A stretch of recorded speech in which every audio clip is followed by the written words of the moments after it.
From the other end of the phone, I heard a cool voice. "I'm in a small restaurant right now. Do you remember this place? You?" I cut off Emily's voice, saying, "I remember. You have a good memory." "I thought you might be busy today." I interrupted her again. "I'm free. Can I come over now?" A chuckling sound came from the other end of the phone. It's so frustrating not to be able to see her face. The smile of the girl I used to love is there on the other side of the phone. I'll be waiting. The moment I hung up, I started running. My name is Steve. I'm turning 37 this year. I have recently been assigned to a new department and am being introduced to everyone at the morning meeting. It's somewhat embarrassing to hear the department head explain things about me, but I can't just stand around. I need to perform beyond what was introduced and contribute to the department. With that determination, I look at everyone's faces to regain my focus. As the morning meeting ends and everyone is about to return to their desks, that's when it happened. "Sorry I'm late," said a young man as he slid into the department. The department head was scolding him for being late. "It's not late, just made it." "I'll take the scolding later. I'm really busy right now," he said, opening his laptop. "Man, I was drinking with Mr. Johnson, president of our client company, yesterday and it went on late. He invited me to his house. He said if I caught the 7:30 train, I'd make it. And I did just that, but it was a close call. Tough night," he rattled on, unasked. The department started buzzing. "Yes, it just happened," he responded lightly to a colleague's question. If he had stayed over at the house of the president of our client. Overnight stay at the house of the president of our client. It seems he's good at getting into people's good graces. Even I, meeting him for the first time, found myself disarmed. The department head was visibly troubled, but ignoring his twitching eyebrows, the man gestured for him to wait. "No, I'm really busy right now. There's a meeting with Company S, and I've got a lot of stuff today." Hearing about Company S made me perk up. A lot of stuff. I couldn't help but ask. The man said while looking at his laptop, "Yeah, the supervisor from the client said the materials we brought last time weren't enough. So I said I'd bring all the materials. Steve's been pushing me to wrap things up with Company S by today." The young guy glanced at the department head while speaking. He just nodded silently with a stern face. The young guy sighed. "I've explained everything thoroughly already. I wonder what's missing." To his muttering, I asked, "Can I accompany you on this negotiation?" At my words, the man looked up suddenly, despite his furrowed brows. I pressed on. "You said there's a lot of stuff, right? I'll help you carry it."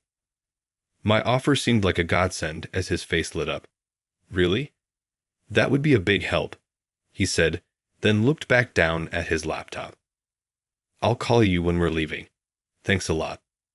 Without looking at me again, he immersed himself back into his computer. The department head gave me a questioning look, as if to say, "Are you sure about this?" I nodded with a smile. 30 minutes later, "Let's go," called by the young guy, I rushed over to him. "Oh, by the way, I'm Mark. Have we met before?" "Actually, I'm the top salesman." Finally, I learned his name. I introduced myself with a smile. "I'm Steve. Nice to meet you." Mark nodded and handed me a bag full of files, which I took. "All right, let's go." With a brisk step, Mark hurried across the floor. I managed to keep up with him. Arriving at Company S, Mark checked us in, and we were directed to a meeting room. Seeing me looking around curiously, Mark laughed. "Don't look around so much. Are you okay?" Well, it's a big company. Even the meeting room is unnecessarily luxurious. It was unclear if Mark was trying to squeeze my nerves or just making small talk, but he spoke with a friendly smile. However, it's strange. Doesn't he wonder about me, someone he just met today? Though we had briefly introduced ourselves once, it felt awkward to say anything more. As I was thinking about this, The door to the meeting room opened and a man entered. This man, Carl, seemed familiar with Mark, and they started chatting amiably right away. "Mark, I'm counting on you today. I want to recommend you to my boss with confidence, so please make sure I have enough information," Carl said, extending his hand for a shake. Mark gestured towards the bag I was holding and reassured, "No worries. Look, I brought a ton of materials." That was when Carl finally noticed me. "Who's this?" As I was about to introduce myself, Mark cut in. He's just helping me carry stuff today. We have so many files." "Oh, really?" Carl said. I nodded and greeted him, though I missed the chance to introduce myself properly. I continued to observe the negotiations. Faced with a mountain of files, Carl looked troubled. "Mark, don't you have a summary of this?" Mark frowned. "But last time, you said to bring all the materials." Carl groaned. "But still, no one's going to look through all these files if we present this. I'll get chewed out. You know, my boss is called the Queen of Ice." Reacting to Carl's words, I asked, "The Queen of Ice?" As I repeated the term, Carl made a face as if he'd slipped up.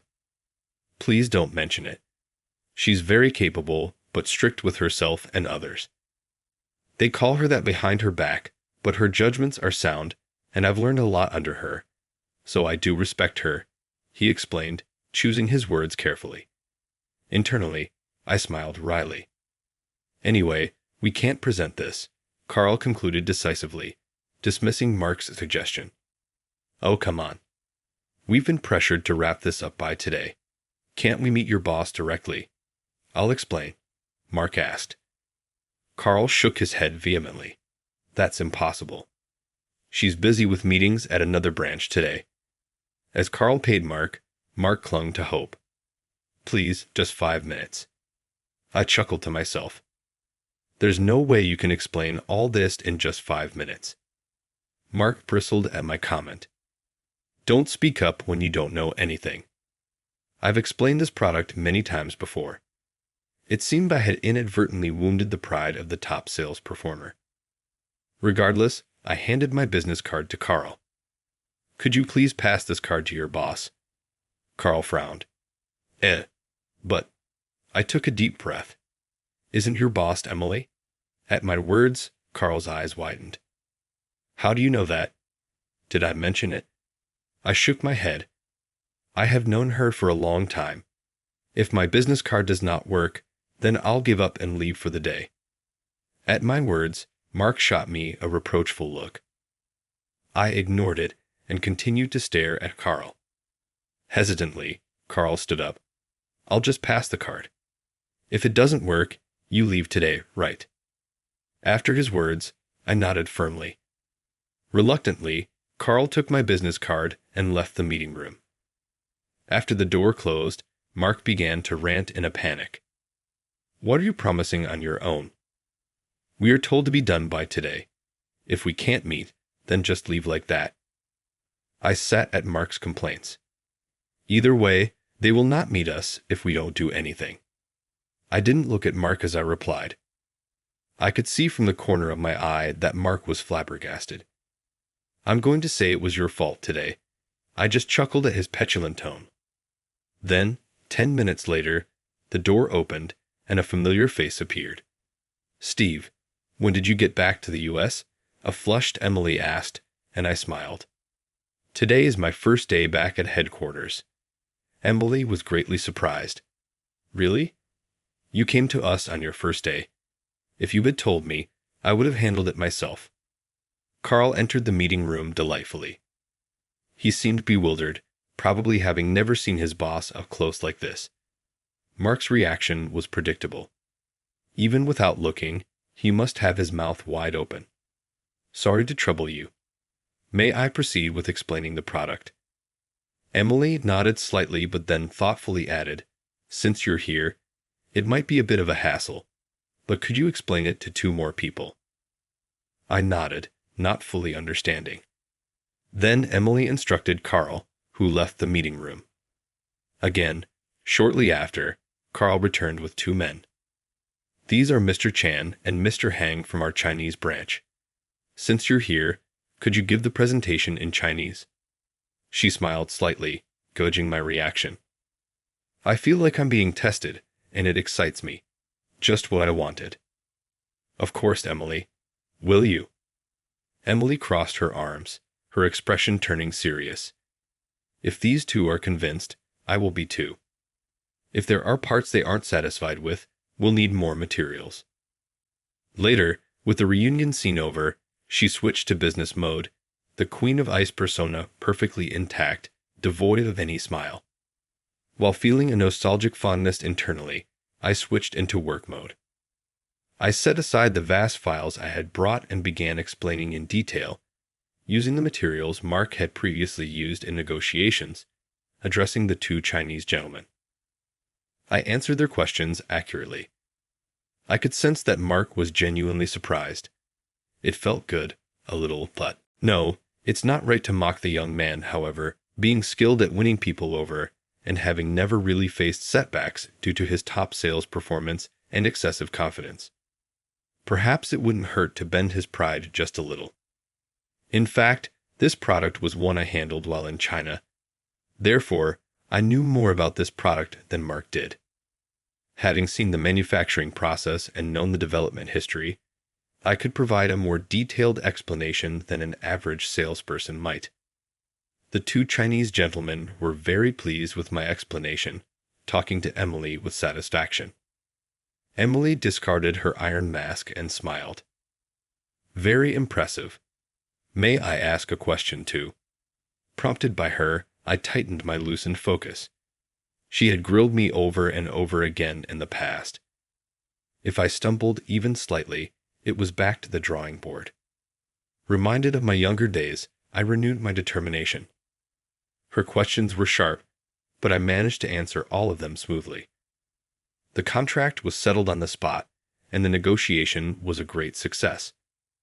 I'll be in touch, she said as she left, handing me a business card. On the back, an 11-digit number was hastily scribbled.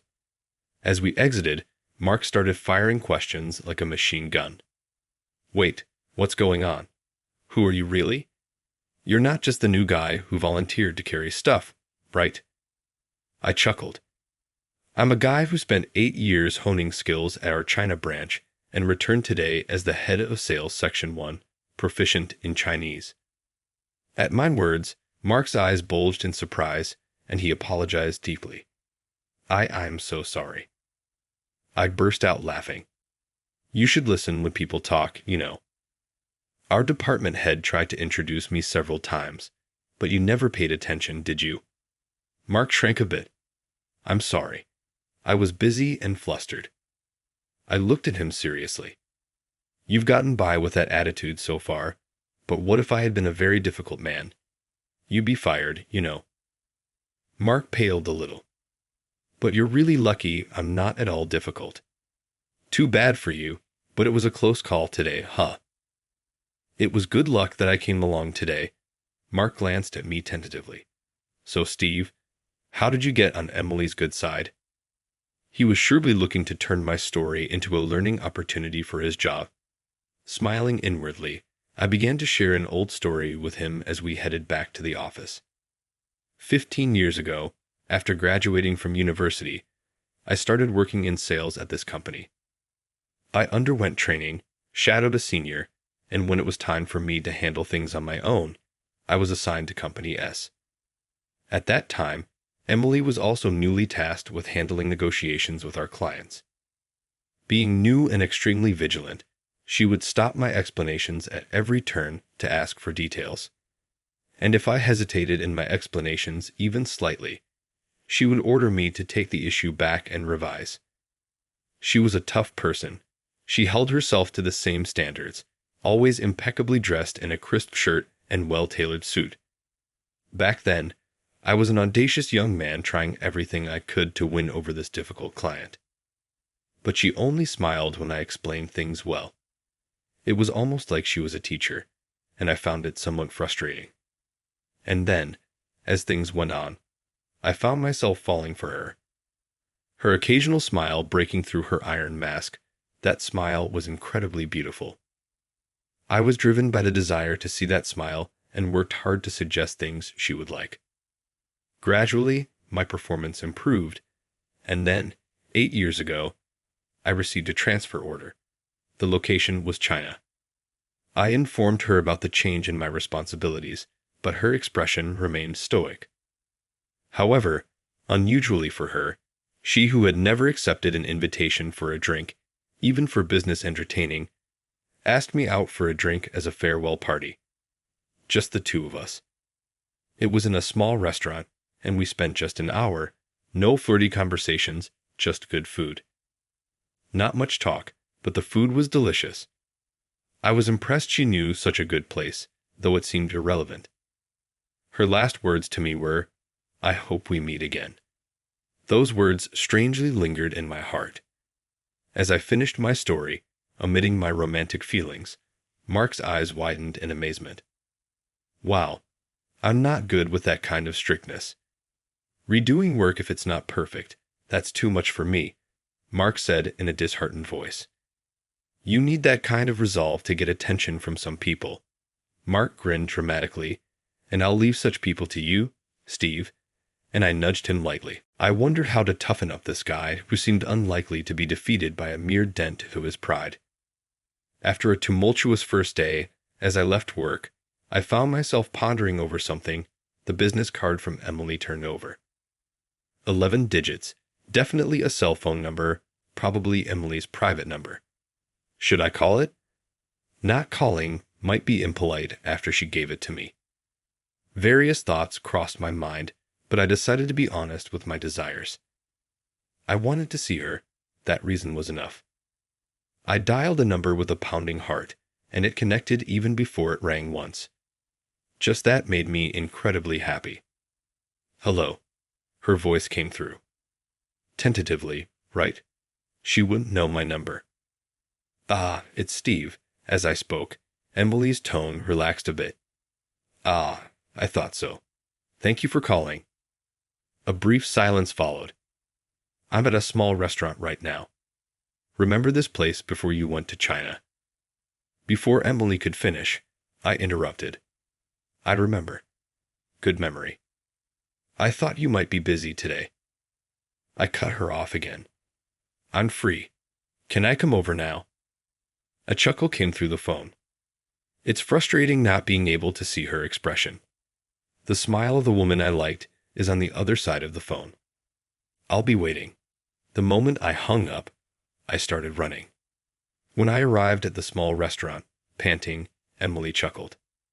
There was no need to rush. I wasn't going anywhere. Seeing her smile that I had missed earlier, I mentally celebrated. I sat down opposite her, my heart pounding. To celebrate your return to headquarters, let me treat you. What would you like to drink? Her left hand extending the menu was beautiful. There was no ring on her left ring finger. Her last name hasn't changed. Maybe she doesn't wear rings, or maybe she keeps her maiden name for work, or perhaps she's married but has a different last name. As I considered all the possibilities, I couldn't bring myself to ask the one question. Are you married? Married, then, she asked me. Are you married? I was taken back for a moment when the words came from Emily. Instead, it took me a moment to realize that the question I had been hesitant to ask had been posed by her. She waited for my answer for a bit, then sighed. So, you are married. Is it your policy not to wear a ring? I panicked, not expecting her to conclude her own question. I'm not married, not at all. I was also wondering whether I should ask you that, and was surprised. As I fumbled for words, her expression turned sad. Who would marry a woman called the Ice Queen behind her back? Her self-deprecating words made my heart skip a beat. I would like to if I could. Upon hearing this, she looked surprised and then laughed. You've always been such a charmer. It was the biggest smile I had seen from her yet. Frustrated that she might think I was joking, I faced her earnestly. I'm not lying. At my words, she suddenly teared up. Ah, I'm sorry. Did I say something to make you cry? Startled by her tears, She was also taken aback. Ah, tears. I'm sorry. I didn't mean to. She wiped her tears with her index finger and looked down. I'm sorry, it's just, lately at home, from my mother recently, her sister had her third child, and their mother had told her, you'll have to manage your old age on your own. It felt as if she was being told she couldn't hope for children or marriage of her own and should live her life alone. Those words had stuck with her. I was just a bit troubled, and then you said something unexpected. It shook me. Saying this, she smiled and sipped her whiskey, looking beautiful.